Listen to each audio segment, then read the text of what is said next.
Hello my dear cute people, কেমন আছেন সবাই? মোক তোমরা একটা কথা কও তো, মানে ভালো করে কহিবেন। এই যে মুখ ফসা করিবার তানে, কোন সুন্দর দেখাবার তানে বা স্কিনের যত্ন নিবার তানে আমরা যে মুখত এত কিছু মাখেছি, কিনা জিনিসলা মাখেছি তো ভালো কথা।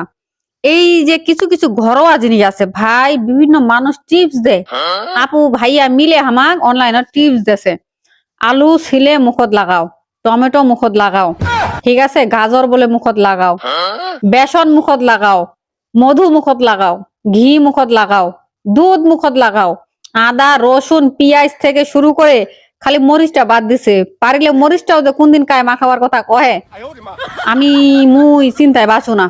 কথা হইছে, মুই তো প্রতিদিনে আদা রসুন মরিচ পেস্ট তাওয়ানে খাচু, আলুও খাচু, এই যে মধু খাচু, ঘি খাচু, এত কিছু তো মুই খাচু, তাতে কাম হয় না কি তাই কাম হবে নি কদি? ওলা মুখত মাখার থেকে খাওয়াটা বেশি উপকারী না হয়, কিন্তু মুই তো এলা খাও, তা আমার কি তাই কাম হয় না? ওলা মাখিবা হবে কেন? মানে মাঝে মাঝে তো এমন এমন টিপস মানসি দেয়, দুধের সাথে বেসন মিলান, দুধের সাথে ঘি, মধুর সাথে 1 চামচ চিনি, মাঝে মধ্যে মুই চিন্তা করে পাও না এলা মুই খাম না মাখিম।